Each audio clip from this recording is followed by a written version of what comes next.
નમસ્કાર દર્શક મિત્રો, જનરપન ન્યૂઝમાં આપનું સ્વાગત છે. હું છું આપણો મિત્ર કંચન પરમાર. આવો સાંભળીએ આજના મુખ્ય સમાચાર. પૂર્વ મેયર ભરત ડાંગરના ભાઈની દાદાગીરી ગોડાઉનમાં સામાન લેવા ગયેલા બે ગાર્ડ પર કલ્પેશ ડાંગર અને તેના સાગરીતોએ હુમલો કર્યો. સોલાર કંપનીના એક ગાર્ડ ઇજાગ્રસ્તે કલ્પેશ ડાંગરે ફાયરિંગ કર્યું હોવાનો આક્ષેપ. 112 જનરક્ષકની હાજરીમાં માર મરાયો. કરજણના રાજ ઇન્ડસ્ટ્રીયલ પાર્કમાં ગોડાઉનના ભાડાના મામલે થઈ બબાલ. ઘાયલ કર્મચારી સારવાર કરાવી ફરાર થઈ ગયો. કોઈ પોલીસ ફરિયાદ नोंधाई નથી.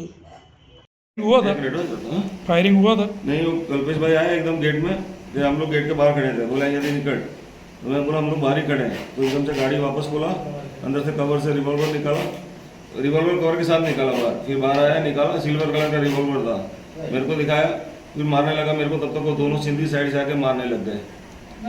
उसके बाद वो फायरिंग नहीं किया, लेकिन दिखाया था मेरे को, जान से मारने की कोशिश किया था. उधर को उसके आदमी लोग आए थे, दोनों मेरे को मारने लग गए. वो अपना दारिया लेके आया था, एक सिंधी गोल गोल बाल वाला, शक्ल देख के पहचान लूंगा, दूसरा एक पतला सिंधी डंडा लेके आया था. कौन कौन आया था? कल्पेश भाई थे, कल्पेश डांगर, उनका भाई राजेश डांगर और दो सिंधी और एक वो बरवाड़ जैसा कोई इलेक्ट्रिक व्हीकल लेके आया था. बरवाड़े के मालूम नहीं कौन है, उसका नाम नहीं मालूम. उसे गाड़ी देखा, व्हाइट कलर का इलेक्ट्रिक व्हीकल लेके आया था महिंद्रा का. क्या नाम आपका?